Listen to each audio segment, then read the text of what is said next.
alegria e satisfação que cumprimentamos os nossos amigos e irmãos do portal Escola Dominical com a gloriosa paz de nosso Senhor e Salvador Jesus Cristo. Estamos dando início a mais um apêndice ao trimestre letivo. Esta contribuição que o portal Escola Dominical, sempre que há oportunidade, entrega aos alunos e professores da Escola Bíblica Dominical. Os irmãos sabem que o trimestre é composto de 13 lições e nem sempre os assuntos que são abordados podem ser exaustivamente abrangidos pelas lições e pelo comentarista.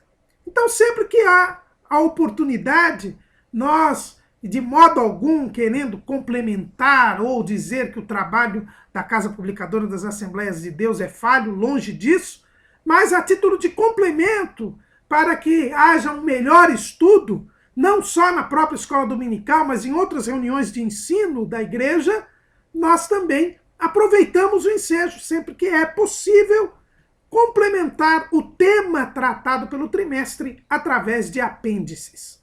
Neste segundo trimestre de 2014, nós estamos estudando dons espirituais e ministeriais, servindo a Deus e aos homens com poder extraordinário. E nós já fizemos um apêndice a respeito dos dons assistenciais. Como o próprio comentarista nos ensina na lição número 1 deste trimestre, os dons dados pelo Senhor à igreja são comumente divididos em 3 grupos: dons espirituais, dons ministeriais e dons assistenciais. O tema do nosso trimestre é dons espirituais e ministeriais. Por isso, no primeiro apêndice, nós tratamos dos dons assistenciais. E agora, neste segundo apêndice do trimestre, nós vamos falar sobre as formas de governo na igreja. Nós temos estudado, no segundo bloco desse trimestre, os dons ministeriais. Aqueles dons elencados em Efésios, capítulo 4, versículo 11, que vamos ler aqui para os irmãos, para nós nos colocarmos bem sobre o tema. E ele mesmo deu uns para apóstolos, e outros para profetas, e outros para evangelistas, e outros para pastores e doutores. No estudo destes dons ministeriais, nós temos dito ao longo do trimestre que estes dons são ferramentas que o Senhor Jesus coloca na igreja para auxiliar o governo da igreja. O apóstolo Paulo, naquela famosa relação que nós temos denominado aqui de miscelânea, lá em 1 Coríntios 12 e 28, onde ele fala tanto de dons espirituais, quanto de dons ministeriais, quanto de dons assistenciais, o apóstolo Paulo diz: e a uns pôs Deus na igreja primeiramente apóstolos, em segundo lugar profetas, em terceiro doutores, depois milagres, depois dons de curar, socorros, governos, variedades de línguas. Então nós percebemos que algumas das ferramentas colocadas na igreja eram referentes ao governo da igreja. E é por serem os dons ministeriais referentes ao governo da igreja que nós entendemos por bem acrescentar ao estudo dos dons ministeriais uma rápida análise, uma breve e sucinta análise a respeito da forma de governo na igreja. Além de nós estudarmos a respeito dos dons ministeriais, é preciso nós entendermos como o governo ele se apresenta na igreja. E mais ainda, corroborando o que nós iremos estudar na última lição deste trimestre, sobre a multiforme sabedoria de Deus, mostrar que a igreja é una, é única, é o corpo de Cristo. Mas que Deus, conhecendo as peculiaridades de cada ser humano, sabendo da participação humana nesta comunhão entre Deus e o homem, ele não se firma em uma única forma de governo na igreja. A graça e a sabedoria de Deus são multiformes, como nós iremos ver daqui a pouco. E por isso é possível haver diferentes formas de governo na igreja. E são estas formas de governo que nós iremos sucintamente apreciar neste apêndice. A primeira observação que nós temos a falar sobre este assunto é que a igreja, ela é o corpo de Cristo e a igreja tem governo. É importante, irmãos, nós verificarmos que a igreja é o povo de Deus aqui na terra. É a agência do reino de Deus aqui na terra. Ela é o sacerdócio real, a nação santa. E toda nação, todo povo tem um governo. Nós insistimos neste ponto porque hoje em dia existem muitos anarquistas cristãos. Pessoas que defendem que a igreja ela não tem necessidade de nenhum governo. Que cada um pode servir a Deus por si e Deus cuida de todos. Que não é correto haver uma estrutura governamental na igreja, que nós não devemos ter pastores, não devemos ter organizações religiosas, que isso tudo é contra o evangelho. E isto não é verdade, irmãos. Não é verdade. Tomemos cuidado. Muitos dizem, olha, no evangelho não tinha pastor, não tinha presbítero, não tinha diácono. Isso só apareceu lá com Paulo. Hoje existe uma moda de se querer voltar ao evangelho e se abandonar as cartas, como se o Novo Testamento não fosse uma unidade, como se a Bíblia não fosse uma unidade. O evangelho fala do ministério terreno de Jesus. Jesus ainda não havia edificado a sua igreja. Ele diz lá em Mateus 16 e 18, edificarei a minha igreja. E esta edificação começa na tarde do domingo da ressurreição, quando Jesus, após vencer um pecado, e ele só podia edificar a igreja depois que ele vencesse o pecado, depois que ele tirasse o pecado do mundo. Aí então, Jesus já começa a estabelecer uma estrutura na igreja. Pois na tarde do domingo da ressurreição, como nós já temos visto nesse trimestre, ele institui o dom ministerial do apostolado. Assim como o Pai me enviou, eu vos envio a vós. Ele disse aos 10 discípulos que estavam ali, trancados no cenáculo com medo dos judeus. A esses 10 se uniu depois Tomé. E a Tomé depois o Senhor separa Paulo. São os apóstolos. Por isso que em 12:28 dizia, a uns Deus pôs na igreja primeiramente apóstolos. Depois em seguida ele deu os profetas. Nós tínhamos profetas na igreja de Antioquia. Nós tínhamos Ágabo como profeta na igreja de Jerusalém. E depois ele põe evangelistas, pastores e doutores. Estes são os ministros daquele que é a cabeça da igreja. E o governo na igreja começa com a cabeça. Começa com Cristo Jesus. Ele é o edificador da igreja. Ele disse, edificarei a minha igreja. Conversando com Pedro, assim que Pedro teve a revelação do Pai, de que Jesus era o Filho de Deus vivo, o Cristo, o Filho de Deus vivo, Jesus então diz, tu és Pedro, mas sobre esta pedra edificarei a minha igreja, e as portas do inferno não prevalecerão contra ela. A igreja começa a sua edificação pelo edificador que é Jesus. Jesus é o próprio dono da casa. É o que diz o escritor aos Hebreus, capítulo 3, versículo 6. Mas Cristo como filho sobre a sua própria casa, a qual casa somos nós, se tão somente conservarmos firme a confiança e a glória da esperança até o fim.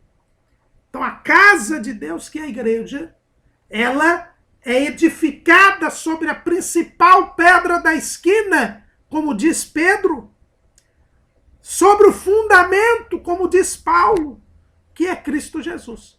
Então Jesus é o edificador da igreja, ele é o dono da igreja, ele é o líder da igreja. Ele não só é o edificador, como também ele é o fundamento. 1 aos Coríntios, capítulo 3, versículo 11. Porque ninguém pode pôr outro fundamento, além do que já está posto, o qual é Jesus Cristo. Jesus é o edificador da igreja.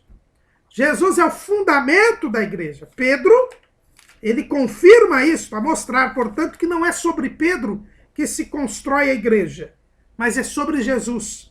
Ele diz assim, capítulo 2 de 1 de Pedro, versículo 4.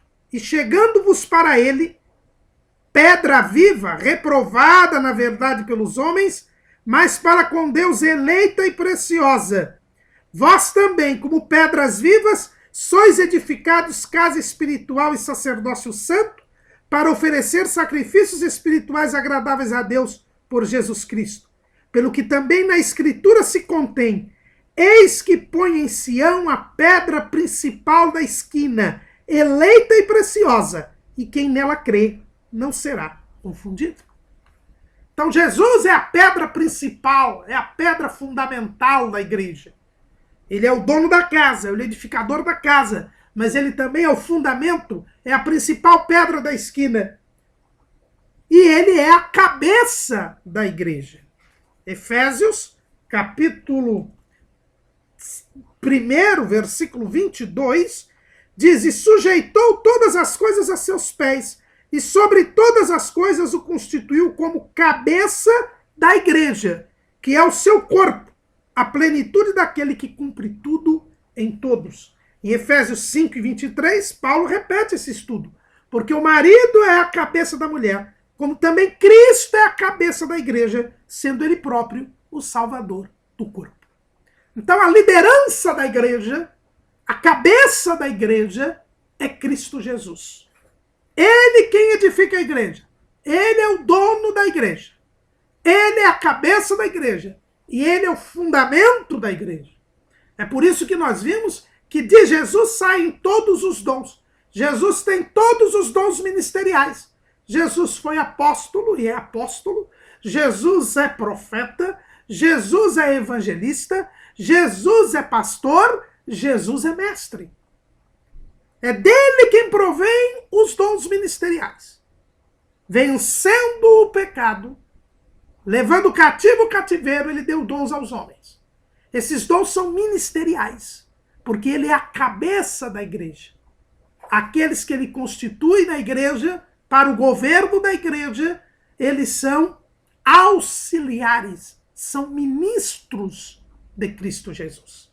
Não há necessidade de nenhuma cabeça visível da igreja.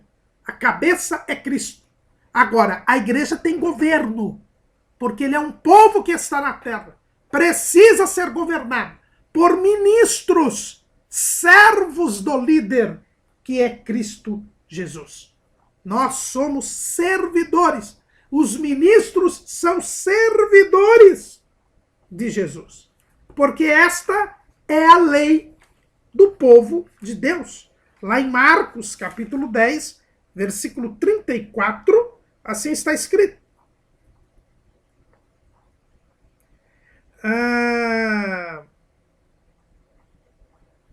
42, desculpe.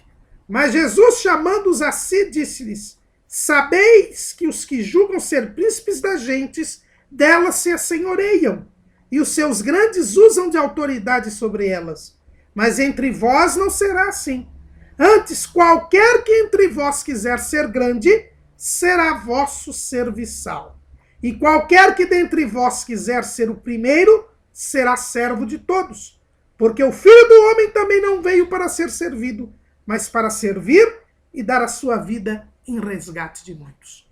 O governo na igreja é para servir. A igreja tem governo, mas este governo é para servir. E aquele que é o primeiro, aquele que é o grande, é o serviçal dos demais. É por isso que os apóstolos entenderam bem esta lição. Como diz Paulo lá em 1 Coríntios, capítulo 4, versículo 9. Porque tenho para mim que Deus a nós, apóstolos, nos pôs por últimos, como condenados à morte, pois somos feitos espetáculo ao mundo, aos anjos e aos homens. Os apóstolos, que são a autoridade maior, o dom ministerial mais importante, eles eram os últimos, porque a lógica do povo de Deus é a lógica do serviço. Então, a igreja tem governo, sim. Esta história de que eu não preciso estar numa igreja local, que eu não preciso obedecer a homens que são constituídos como pastores, é algo antibíblico. A Bíblia determina, o Senhor dá pastores à igreja, o Senhor dá líderes à igreja, dá àqueles que presidem. Nós vimos o dom assistencial da presidência no primeiro apêndice, está lá em Romanos capítulo 12. Há o dom da presidência. Deus coloca à frente do povo homens que não são donos do poder, mas são ministros de Jesus Cristo. Então, a existência de governo na igreja é uma constatação. O governo existe e é colocado por Cristo. Cristo coloca ministros e ele não delega a ninguém a liderança da igreja.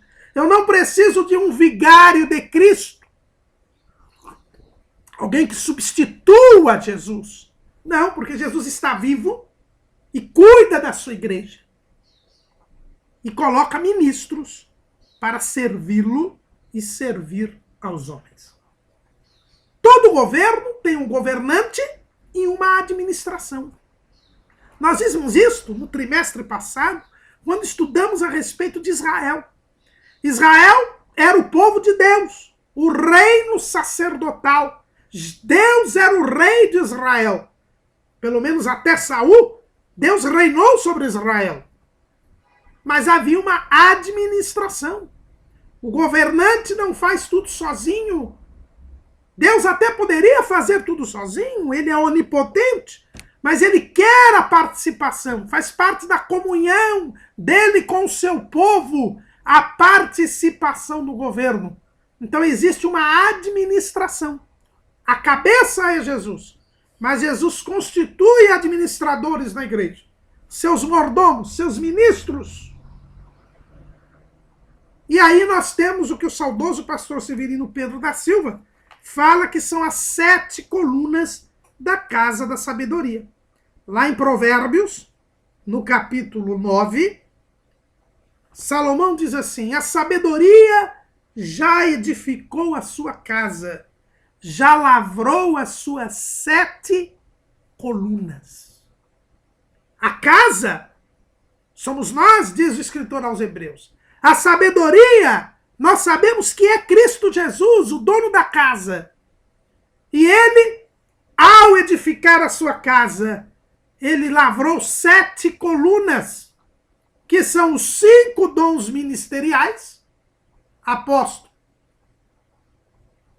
profeta, evangelista, pastor e mestre, e as 2 funções eclesiais: presbíteros, bispo ancião e diácono. Essas são as 7 colunas da sabedoria, da casa da sabedoria. As 7 colunas da igreja. O governo da igreja é exercido por esses 5 dons ministeriais e pelas 2 funções eclesiásticas. E sempre, ao longo da história da igreja, a igreja, como povo de Deus, ela possui um governo. E esse governo é único, porque é liderado por Jesus Cristo. E auxiliado pelos ministros e pelas funções eclesiásticas. É assim que se estrutura a igreja. Mas, ao mesmo tempo, este governo da igreja, ele é multiforme. E aí que vem a preciosidade do que nós temos visto. Deus, irmãos, ele sabe que os homens são diferentes entre si. O pastor norte-americano Rick Warren, ele diz naquele seu livro, Uma Igreja com Propósitos, que Deus, quando cria um homem, ele joga a forma fora. Não existem dois seres humanos iguais. Cada ser humano é diferente do outro. E Deus conhece a peculiaridade de cada um. Ele nos conhece profundamente. Antes mesmo que nós pudéssemos ser criados, Deus já nos conhece. O salmista, no Salmo 139, ele diz: Senhor, tu me sondaste e me conheces. Tu conheces o meu assentar e o meu levantar. De longe entendes o meu pensamento. No final desse salmo ele diz: sonda-me, ó Deus, e conhece o meu coração. Prova-me e conhece os meus pensamentos. E vê se há em mim algum caminho mau e guia-me pelo caminho eterno. O salmista também, no Salmo 103, que é de Davi, esse salmo, ele diz: pois ele conhece a nossa estrutura, lembra-se de que somos pó. Salmo 103, versículo 14. Então o Senhor conhece as peculiaridades de cada ser humano. E o Senhor conhece também a cultura de cada povo, de cada nação.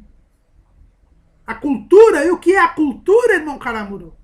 É aquele modo de vida que o homem, pela sua inteligência e se adaptando ao meio ambiente e se adaptando às condições históricas e geográficas e sociais do seu tempo, ele cria um modo, uma maneira de viver. E embora o Evangelho seja o poder de Deus para a salvação de todo aquele que crê, e toda a cultura que é evangelizada, ela tem retirada, ela é purificada e tem retirado os elementos pecaminosos, a verdade é que Deus não destrói a cultura do homem, porque a cultura é fruto da inteligência do homem que Deus deu. E por isso, Deus não trata uniformemente as pessoas. Ele não trata as pessoas como se elas fossem uma massa, porque ele conhece a diferença de cada um.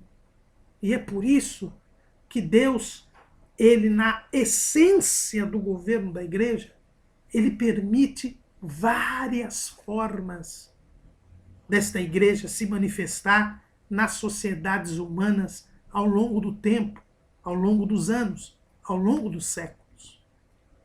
A graça de Deus, a sabedoria de Deus, ela é multiforme.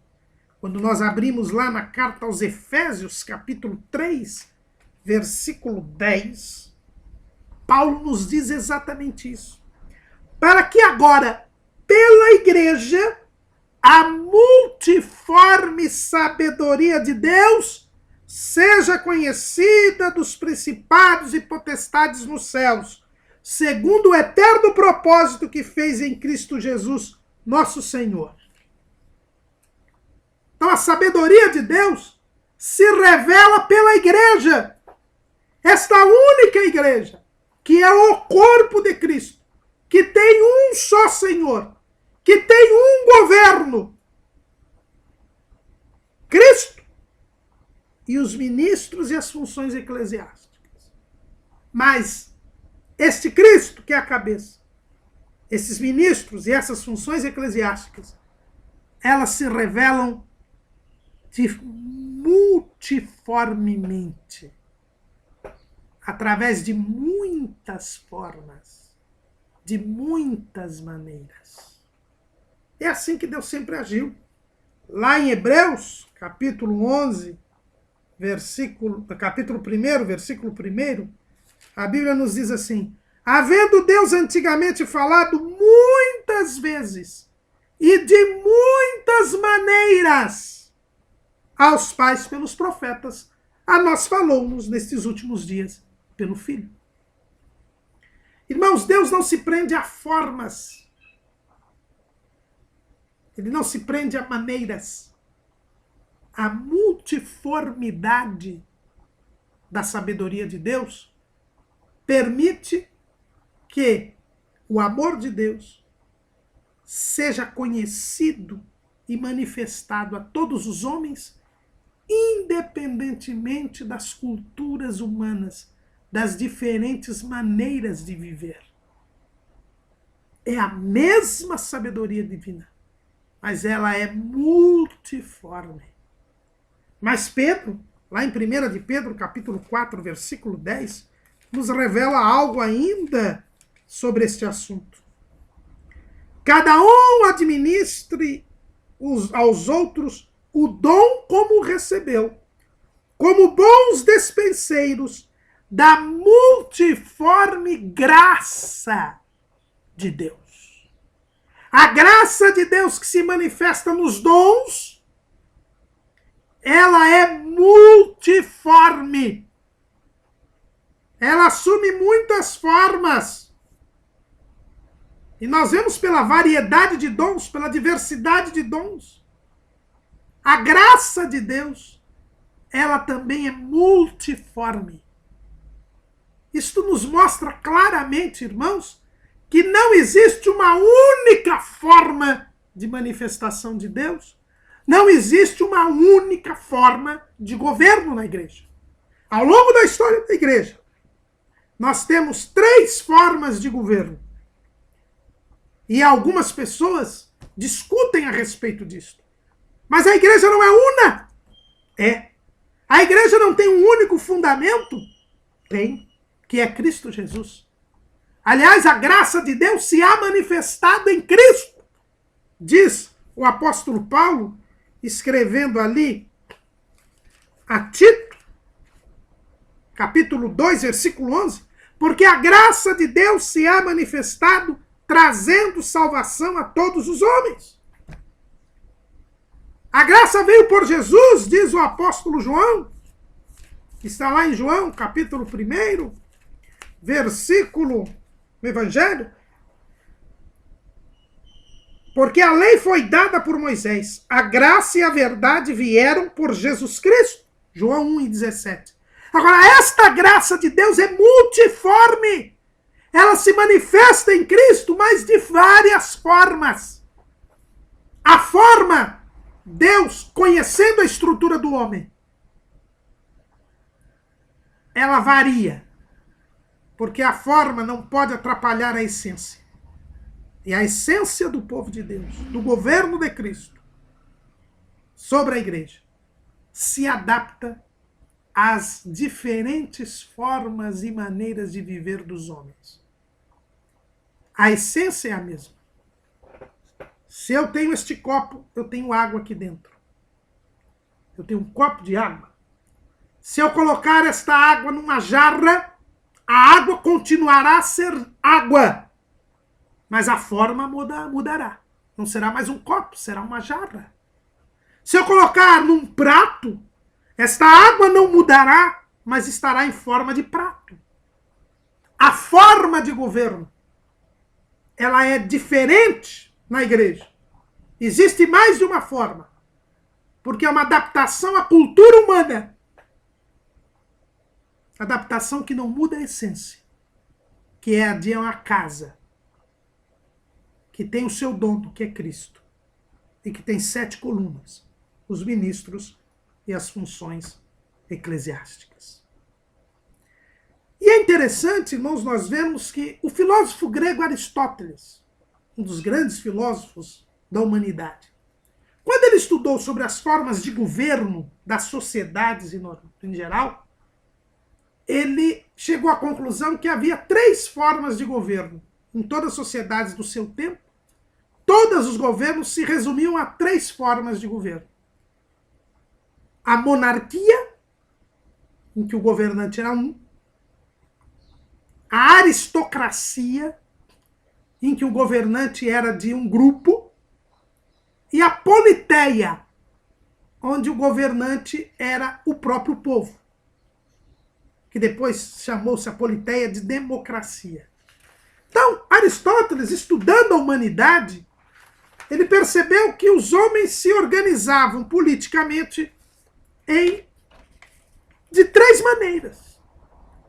E é exatamente o que nós observamos aqui na igreja, a mostrar mesmo que a multiformidade é para adaptar o governo de Cristo na igreja às peculiaridades de cada sociedade, de cada cultura.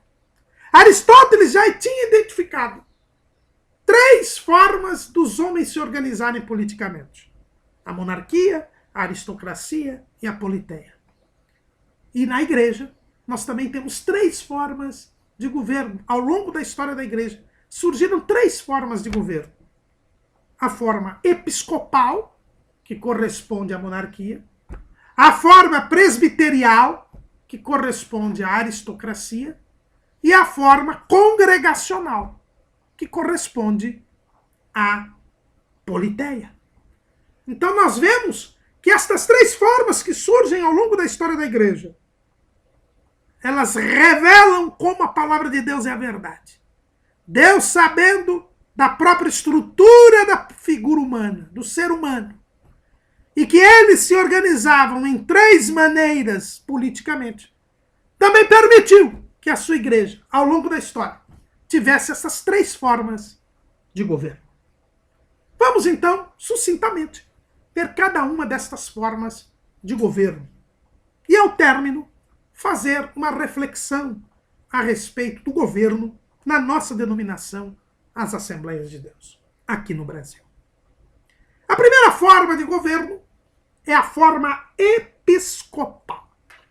O pastor Altair Germano, e nós recomendamos o artigo deste pastor, desse grande ensinador da igreja, que é vice-presidente das Assembleias de Deus em Abreu e Lima, no estado de Pernambuco. O pastor Altair Germano, no seu blog, em janeiro deste ano, ele teve um artigo que nós citamos aí em nosso esboço, chamado Eclesiologia, o governo eclesiástico na perspectiva bíblica, histórica e denominacional assembleiana. Um belíssimo estudo a respeito deste tema. E ele, nesse início do artigo, ele nos fala sobre essa realidade da multiformidade do governo da igreja, citando o teólogo Berkhoff. Berkhoff diz o seguinte: enquanto que Cristo delegou poder à igreja como um todo, também providenciou para que este poder fosse exercido ordinária e especificamente por órgãos representativos, separados para a manutenção da doutrina, do culto e da disciplina. A realidade do governo. E ele cita a forma episcopal de governo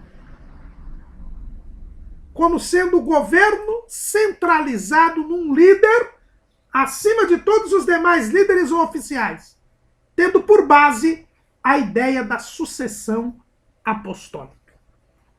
Então a forma episcopal de governo, ela se chama episcopal porque vem de episcopos, que é o bispo. Então a primeira maneira que nós encontramos de governo da igreja é o governo episcopal, a forma de governo episcopal, onde o bispo é o líder, é o ministro principal. Não que nos esqueçamos. Só é bíblica a igreja que tem como governo a Cristo Jesus. Mas na forma episcopal de governo, nós temos uma liderança máxima, única, abaixo de Cristo, que é o bispo. O bispo se torna o canal entre Cristo e a igreja. E o bispo é este líder máximo. É aquele que supervisiona o rebanho, é o pastor único, ao qual os demais ministros estão subordinados.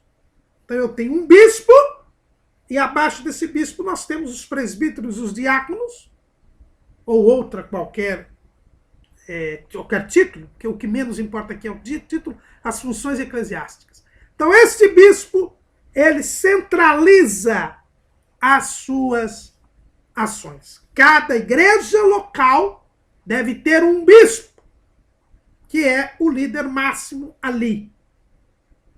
E esse bispo, normalmente vitalício, ou determinado tempo ele deve sair, ele é o único líder ali, naquela igreja local. Esta forma de governo, ela é encontrada na Bíblia Sagrada, lá na Ásia Menor. Quando Jesus vai falar com as igrejas da Ásia Menor, ele sempre se dirige a este líder, que é chamado de anjo da igreja. Em todas as 7 cartas às igrejas da Ásia Menor, que Jesus manda João escrever lá na ilha de Patmos, nós sempre encontramos a seguinte expressão: escreve ao anjo da igreja que está em Éfeso, e ao anjo da igreja que está em Esmirna, e ao anjo da igreja que está em Pérgamo, e assim por diante. Então, na Ásia Menor, nós temos bem essa estrutura episcopal de governo. Jesus se dirige àquele líder máximo, que era o bispo daquela igreja.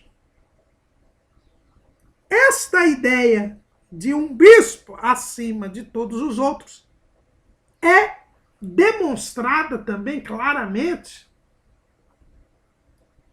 por Inácio de Antioquia. Quem era Inácio? Inácio era o pastor da igreja de Antioquia, o bispo de Antioquia,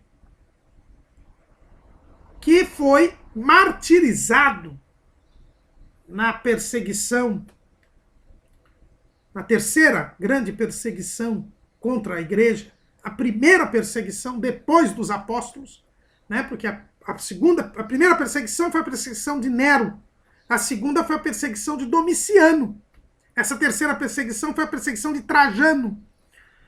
E a perseguição de Nero morreu Paulo. Na perseguição de Domiciano é aquela que sofria João quando escreveu o livro do Apocalipse. A de Trajano foi a primeira perseguição depois dos tempos apostólicos. E Inácio foi preso, era um grande líder da igreja na época, e levado para Roma, de Antioquia para Roma, onde ele foi martirizado. No caminho, Inácio escreveu 7 cartas a algumas igrejas. A igreja de Filadélfia, a igreja de Éfeso, a igreja de Magnésio, enfim, várias. São 7 cartas, que são um dos documentos mais antigos da igreja. E nestas cartas, em mais de uma destas cartas, Inácio fala sobre a organização da igreja. E mostra que esta igreja, as igrejas, pelo menos essas igrejas para quem ele escreve na Ásia Menor, eram organizadas sob a forma episcopal. Vamos ver aqui algum trecho, né? Um estudo que nós colocamos também aí no nosso esboço, de um teólogo chamado Carlos Eduardo Calvani, que é da igreja anglicana, que adota a forma episcopal de governo. No seu artigo O Dom do Episcopado, Carlos Eduardo fala sobre Inácio, sobre estas cartas de Inácio, né? E ele diz assim a respeito. Vamos aqui ler um trecho. Com Inácio temos a primeira evidência clara de uma tríplice ordem eclesiástica de bispos, presbíteros e diáconos, mencionada 12 vezes em 5 das suas 7 cartas. Para Inácio, todos os 3, bispos, presbíteros e diáconos, são designados de acordo com a vontade de Cristo. E os 3 parecem os títulos de uma espécie de hierarquia, né? O bispo, ele é piedoso, o presbítero, ele é digno, e o diácono, ele é conservo. Ele sempre coloca uma superioridade do bispo. O bispo é para Inácio o centro da unidade da igreja em qualquer lugar ou comunidade. E como tal, Inácio espera que o bispo seja obedecido. Devemos estar sujeitos ao bispo como a Jesus Cristo, afirma ele. E devemos enxergar no bispo o próprio Senhor. Isso ele escreve na sua carta aos Tralarianos e na sua carta aos Efésios. O bispo preside no lugar de Deus. Ele escreve na sua carta aos Magnesianos. Evitem divisões como fonte do maligno. Que todos sigam ao bispo como Jesus Cristo seguiu ao Pai. Que ninguém realize o que diz respeito à igreja sem o bispo. Que a Eucaristia seja considerada válida aquela que é realizada sob orientação do bispo ou por quem designado pelo bispo, onde o bispo está presente. Aí deixa o povo estar assim como onde Jesus está presente, está a igreja. Isso ele escreveu para a carta que ele escreveu para a igreja de Esmirna. Então os irmãos vejam que isto que nós vemos no livro de Apocalipse prosseguia nas igrejas da Ásia Menor. É a forma episcopal de governo. Agora, é uma forma que, como nós estudamos aí na lição 11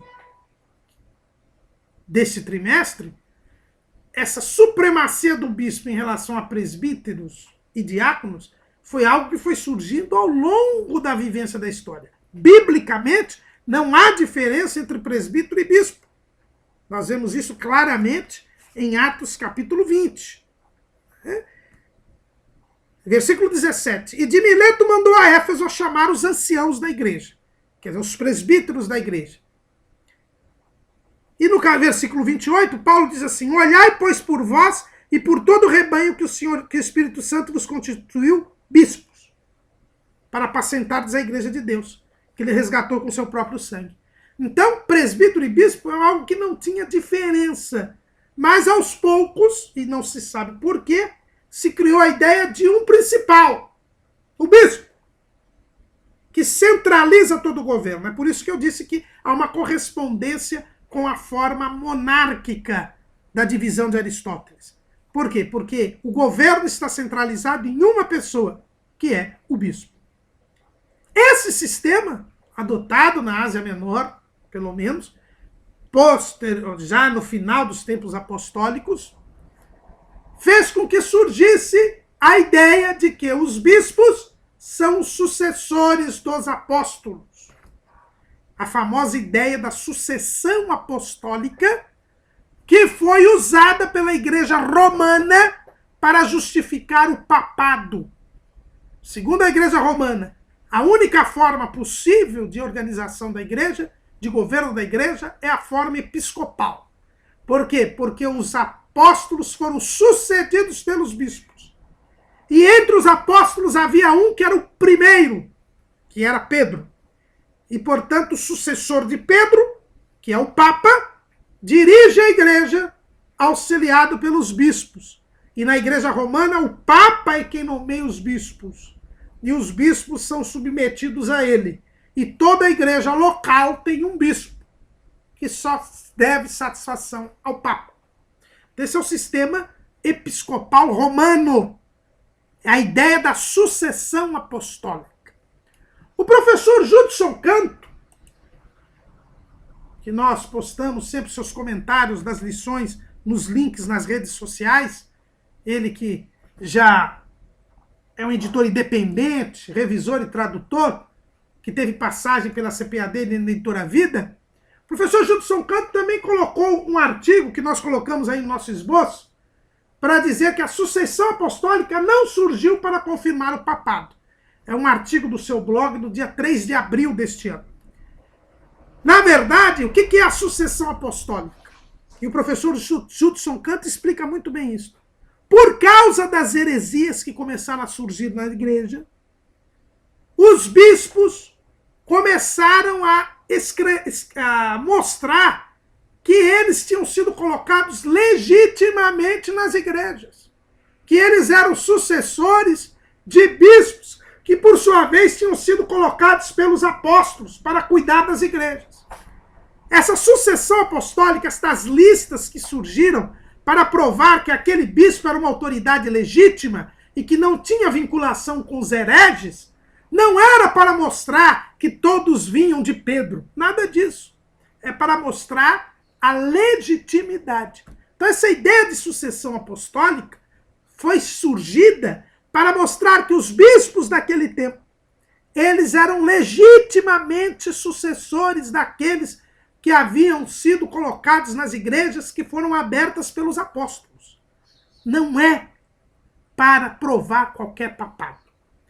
Então, a forma episcopal de governo não tem nada a ver com o papado. É uma forma possível. Sim, é possível. Nós encontramos nas 7 igrejas da Ásia Menor, Inácio nos dá a notícia disso. É uma forma possível de se ter a igreja. E hoje, não é só a igreja romana, as igrejas ortodoxas que seguem a forma episcopal. A igreja anglicana também segue a forma episcopal. A igreja metodista, fundada por John Wesley, adota a forma episcopal. A Igreja Universal do Reino de Deus também adota a forma episcopal. Então é uma forma possível em que o governo é centralizado em uma pessoa, o bispo. Mas como nós dissemos, esta forma episcopal, embora verificada logo no início da igreja, demonstrada ali no livro de Atos dos Apóstolos, não é a única forma. Até porque, em Atos dos Apóstolos, nós não vemos distinção entre bispos, presbíteros e anciãos. A verdade é que esta forma de governo, embora predominante durante o começo da igreja, depois adotada pela igreja oficial, quando houve a ligação da igreja com o Império Romano, depois mantida no final da Idade Antiga, na Idade Média, ela passou a ser questionada a partir dos movimentos, muitos deles considerados heréticos pela igreja oficial, ao longo da história. E é na Reforma Protestante que nós vamos ter a eclosão da contestação desta forma episcopal. Principalmente porque a forma episcopal estava ligada historicamente à Igreja Romana, embora nós tenhamos mostrado aqui que não há nada que diga que a forma episcopal não possa ser usada.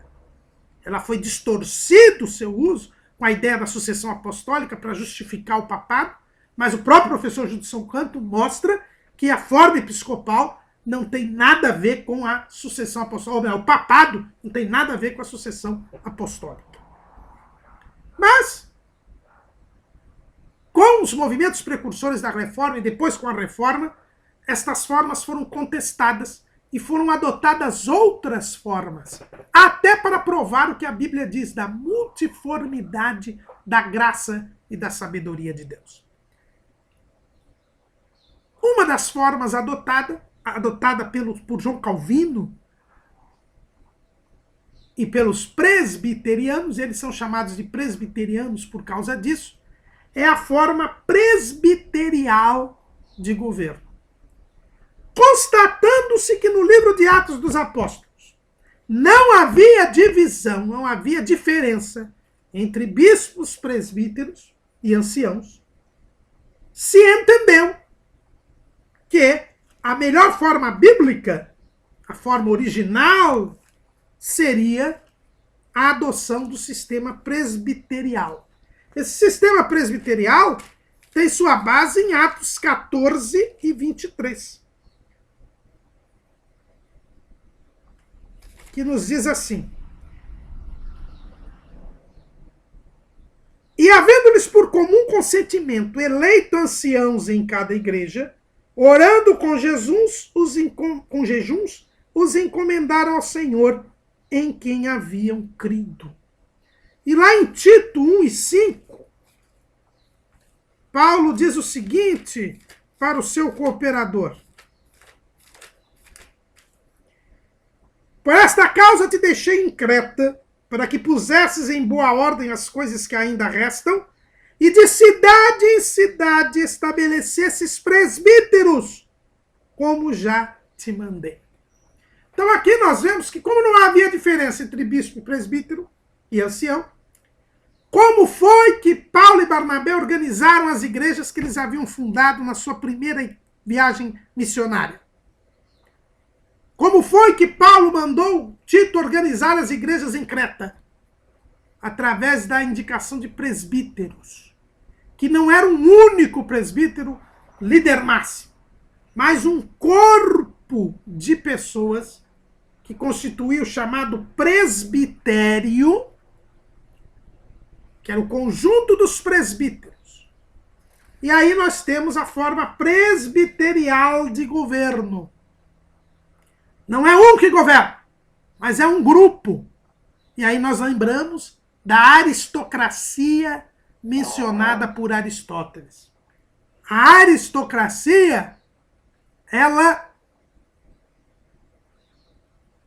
é o governo de um grupo, dos melhores. Aristoi quer dizer em grego melhores. É o governo dos melhores. E esses são os presbíteros, os anciãos. Aqueles que são eleitos e separados para governar a igreja. O governo não está na mão de um, está na mão de alguns.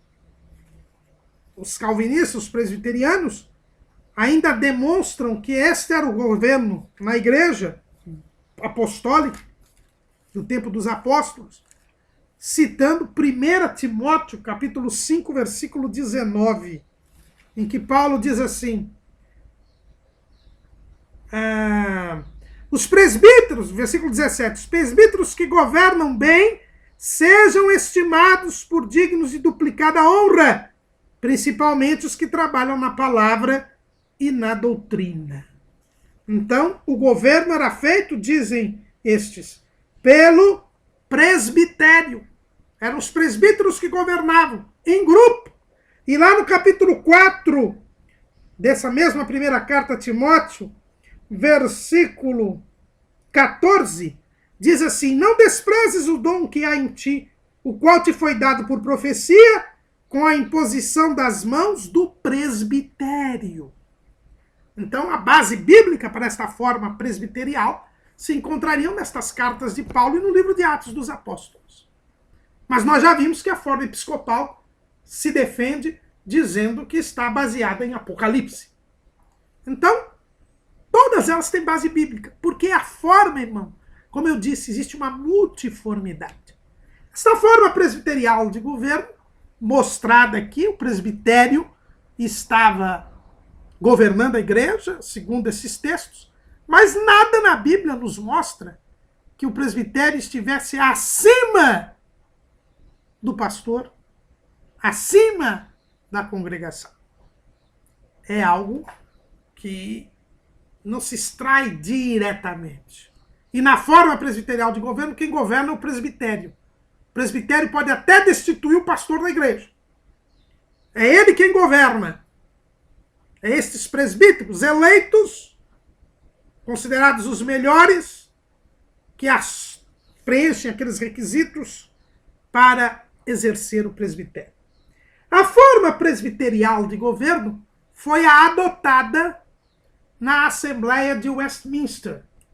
Nós, ao estudarmos as lições 11 e 12, falamos sobre este documento, a Assembleia de Westminster, que foi convocada pelo rei da Inglaterra para dar uma solução aos problemas surgidos na reforma. A Inglaterra, os irmãos sabem que foi um país que mais sofreu com a reforma, porque lá nós tínhamos três movimentos, o movimento da igreja, o movimento catolicizante, o movimento calvinista e o movimento não conformista.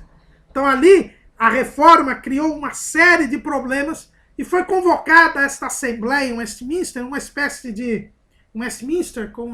de concílio, para tentar resolver todos esses problemas religiosos, todas estas questões doutrinárias. E surgiram alguns documentos dessa Assembleia de Westminster. Um desses documentos é chamado de a forma presbiterial de governo, porque a maioria da Assembleia defendia esta forma presbiterial de governo. Tanto que a igreja da Escócia, que era a igreja calvinista da Escócia, foi a primeira igreja chamada presbiteriana. E nós já sabemos que essa forma presbiterial de governo é adotada hoje pela denominação presbiteriana. O nome dela é por causa da adoção dessa forma de governo. E nesse documento da forma presbiterial de governo, está estabelecido que o governo da igreja é exercida pelo pastor em companhia dos presbíteros que são escolhidos pela igreja. Os presbíteros, eles fazem parte, são os outros governantes da igreja. E se justifica o documento, a forma presbiterial de governo, ela se justifica dizendo o seguinte: como havia entre os judeus, anciãos do povo, que se uniam aos sacerdotes e aos levitas no governo, Cristo, que também instituiu um governo e governantes na igreja, forneceu alguns na igreja, além dos ministros das palavras, com os dons de governo e comissionados para executar o mesmo que os anciãos faziam no tempo de Israel, que era se unir ao ministro no governo da igreja. Estes oficiais das igrejas reformadas são comumente chamados de presbíteros. Então, os presbíteros exercem a mesma função que os anciãos exerciam em Israel. Em Israel você tinha os anciãos, que juntamente com os sacerdotes e os levitas administravam o povo de Deus. E este mesmo modelo, diz os defensores da forma presbiterial de governo, foi estabelecido na igreja. Jesus, o rei, auxiliado pelos pastores e presbíteros. Mas o presbitério é a fonte do poder, assim como era o sinédrio em Israel. Então esta é a forma presbiterial de governo, adotada pela igreja presbiteriana e outras denominações que seguem este modelo. Mas ainda na Inglaterra, nesta época, já um pouco antes, na forma, nos movimentos precursores da reforma, principalmente com John Wycliffe e os chamados Lollardos, seguidos pelos anabatistas, que são chamados da reforma radical, surgiu a forma congregacional de governo. A forma congregacional de governo corresponde à chamada politeia de Aristóteles. Na politeia, ou democracia, é o povo, é a própria cidade quem governa. Na forma congregacional, é a própria assembleia, a própria igreja quem governa. É ela quem escolhe os ministros e os oficiais. E os ministros e os oficiais devem obediência a ela. Pastor Altair Germano, quando ele fala da forma presbiteriana de governo, ele diz assim: o governo é centralizado num conselho representativo ou presbitério, eleito pela igreja local. Então, na forma presbiterial, é o presbitério que tem o núcleo do poder, que toma as decisões. O presbitério é eleito pela congregação, mas substitui a congregação na tomada de decisões. É ali que está centralizado o governo. Na forma congregacional, diz o pastor Altair Germano, o governo é centralizado na membresia, nos membros da igreja. Os oficiais são meros empregados para a função de ensino e para atenderem às necessidades administrativas estabelecidas pelos membros. Então, na forma congregacional, nós temos a congregação, a membresia que tem o poder. Os ministros, os oficiais, são submetidos, eleitos pela membresia, e devem satisfações à membresia. Então, na forma presbiterial, eu tenho o presbitério. Na forma congregacional, é a própria membresia, a própria congregação. Como eu disse, essa ideia surgiu entre os chamados Lollardos, que são seguidores de John Wycliffe. Depois, aparece nos chamados não conformistas durante a reforma na Inglaterra. E esses não conformistas fizeram um documento que é a chamada Declaração de Savoy, que é de 1658. Essa Declaração de Savoy de 1658 é um documento que defende a forma congregacional de governo. E diz assim esse documento, que é a instituição das igrejas e a ordem apontada nelas por Jesus Cristo, pela Declaração de Savoy. Por determinação do Pai, todo o poder para a vocação, instituição, ordem ou governo da igreja está investido de maneira suprema e soberana no Senhor Jesus Cristo, como seu rei e cabeça. Na execução desse poder que lhe foi assim confiado, o Senhor Jesus chama do mundo para a comunhão consigo aqueles que lhe são dados por seu Pai, para que possam andar diante dele em todos os caminhos da obediência, as quais ele lhes prescreveu em sua palavra. Aos assim chamados, através do ministério da palavra por seu Espírito, ele ordena que andem juntos em sociedades ou igrejas locais, para sua mútua edificação e o devido desempenho do culto público que lhes é exigido neste mundo. A cada uma dessas igrejas assim reunidas, de acordo com a sua vontade declarada em sua palavra, ele deu todo aquele poder e autoridade que são de qualquer maneira necessários para levar adiante a ordem no culto e na disciplina, que instituiu para que se observem com mandamentos e normas para o devido e correto emprego e exercício desse poder.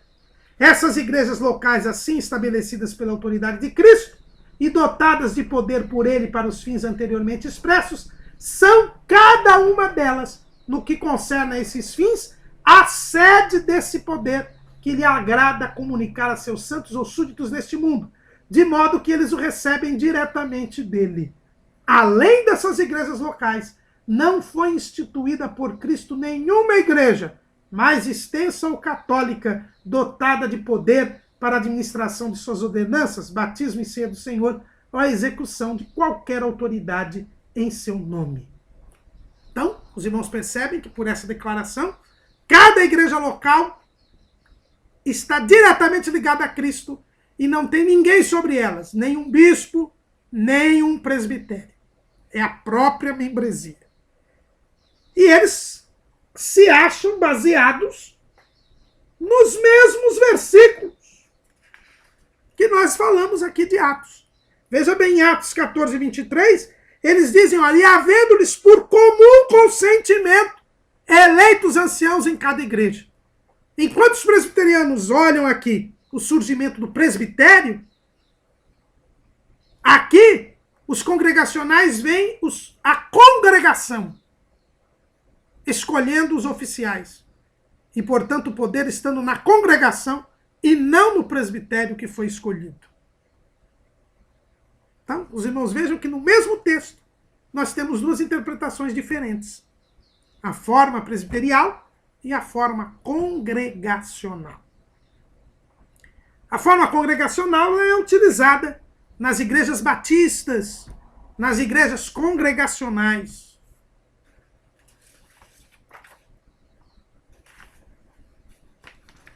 E para nós terminarmos, qual é a forma de governo nas Assembleias de Deus no Brasil? E, irmãos, aqui nós temos uma questão muito séria que nós devemos refletir. Ao longo da história, e Aristóteles comprova que é por causa da própria humanidade, nós temos três formas de governo. A episcopal, a presbiterial e a congregacional. Nenhuma delas é a única correta. Porque todas elas têm base bíblica. E Deus permite que elas existam de acordo com cada cultura. Porque em todas elas não se retira o dado essencial, que é Cristo como cabeça, auxiliado pelos ministros e pelas funções eclesiais. Tanto na forma episcopal, quanto na forma presbiterial, como na forma congregacional, nós temos as 7 colunas da casa da sabedoria. E as Assembleias de Deus no Brasil? Irmãos, o movimento do Espírito Santo no Brasil foi peculiar, sui generis. Aqueles 2 missionários, Gunnar Wing e Daniel Berg, vieram para o Brasil antes mesmo que as Assembleias de Deus se estruturassem nos Estados Unidos. Começaram aqui a abrir trabalhos, inclusive sob o nome de Igreja da Fé Apostólica, que era a igreja o nome da igreja de William Seymour, na Rua Azusa, que mudou depois para a Assembleia de Deus, quando eles retornam aos Estados Unidos e descobrem que a Assembleia de Deus havia sido fundada ali em 1916. Eles voltam e, para se manter fiéis ao nome do movimento, colocam o nome de Assembleia de Deus no Brasil. Como missionários, eles iam abrindo igrejas. Como Paulo e Barnabé, eles iam colocando líderes locais nestas igrejas, conforme o comum consentimento. Essas igrejas começaram a evangelizar e a crescer. E logo surgiu uma tensão. Gunnar Wingen diz isso nos seus diários, publicados pelo seu filho Ivar Wingen. E aí eles se reuniram e criaram a Convenção Geral das Assembleias de Deus, quando entregam a liderança da igreja a obreiros nacionais. Mas a verdade é que, por esta fórmula como foi criadas as Assembleias de Deus no Brasil, nós não temos uma definição de forma de governo. Se nós olharmos a nossa igreja hoje, nós vamos ver que estas igrejas fundadas pelos missionários começaram a evangelizar, a abrir novos campos de trabalho, novas igrejas. Mas em muitos lugares, estas novas igrejas não tiveram constituídos novos líderes, ficaram ligadas às suas igrejas mães. E aí tivemos o surgimento dos chamados ministérios. O que são os ministérios? Os ministérios dentro da Igreja Assembleia de Deus são conjunto de igrejas ligadas a uma igreja que as fundou. Normalmente uma igreja das mais antigas, fundadas pelos próprios missionários, ou às vezes alguma igreja mais recente, mas que funda novos trabalhos e mantém a centralização nessas igrejas originárias, nessas igrejas mães. Isso são os ministérios.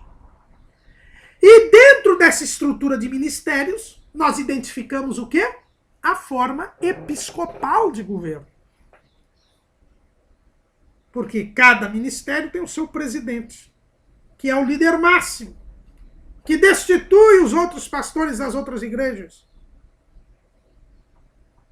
Igrejas que são consideradas regiões, setores, distritos, enfim. Mas todas vinculadas naquela igreja mãe, naquela igreja principal. Então, estes ministérios seriam uma forma episcopal de governo. Até aí tudo bem, seria uma forma episcopal de governo. É uma das formas possíveis. Ocorre que a nossa igreja não adota a forma episcopal de forma pura. Pelo contrário, já pela organização na Convenção Geral, já na distinção que houve, e o pastor Altair Germano bem explica, a distinção que há entre presbíteros que cuidam do tempo, que cuidam da palavra e da doutrina, e aqueles que não cuidam da palavra e da doutrina. Em 1937, houve uma divisão, e aí se definiu que pastores e evangelistas seriam reconhecidos nacionalmente, e os presbíteros e diáconos localmente. Aí nós temos uma criação de uma instância, que é a Convenção Geral, dando a ideia de um sínodo, de um concílio, algo que é próprio ou da forma presbiterial ou da forma congregacional. Nós passamos então a ter uma confusão entre forma congregacional, forma presbiterial e forma episcopal. Até porque os pastores são eleitos pela comunidade. Podem até ser vitalícios, mas no primeiro momento eles são eleitos por uma assembleia. E aí nós temos a forma congregacional. E em muitos ministérios nós temos a eleição somente pelos obreiros. E aí nós temos a forma presbiterial. Ou seja, nós temos uma confusão, irmãos. A Igreja Assembleia de Deus, ela não se definiu entre a forma episcopal, entre a forma congregacional e a forma presbiterial. Nós convivemos numa mistura destas formas. E isto tem sido extremamente danoso Por quê? Porque isso gera a indisciplina. Isso gera a anarquia. Nós precisamos urgentemente de repensar a forma de governo nas Assembleias de Deus. Ela não adota uma forma única. Ela tem traços da forma episcopal nos ministérios, que, quando muito, gera uma pequena descentralização em campos que geram as convenções estaduais, mas que são vinculadas não ao Estado, mas ao Ministério. E, por isso, muitos estados têm mais de uma convenção estadual. Mas, ao mesmo tempo, exige-se em alguns lugares a eleição daquele que vai presidir e, portanto, há uma forma congregacional ou presbiterial.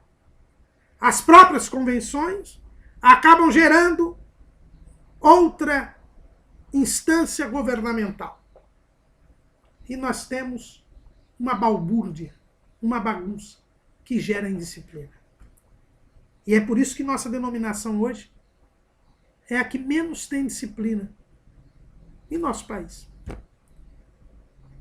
Uma pessoa sai do ministério, é excluído de um, abre o seu, consegue entrar numa convenção e é como nada tivesse acontecido. Porque não há uma forma de governo. A graça de Deus é multiforme. A sabedoria de Deus é multiforme. Mas ao longo da história, houve 3 formas de governo. E nossa denominação precisa escolher qual a forma que quer se guiar. O que não pode é não ter uma definição, porque isso acaba prejudicando o próprio governo da igreja. E a igreja, como nós vimos, tem de ter um governo episcopal, presbiterial, congregacional. As 3 formas de governo que coexistem na Igreja de Cristo. Porque em todas elas se mantém a essência do Cristo cabeça e das suas 7 colunas. Qual maneira como essas 7 colunas se relacionam com a cabeça fica na dispensação do Senhor, que conhece a peculiaridade de cada um. Amém.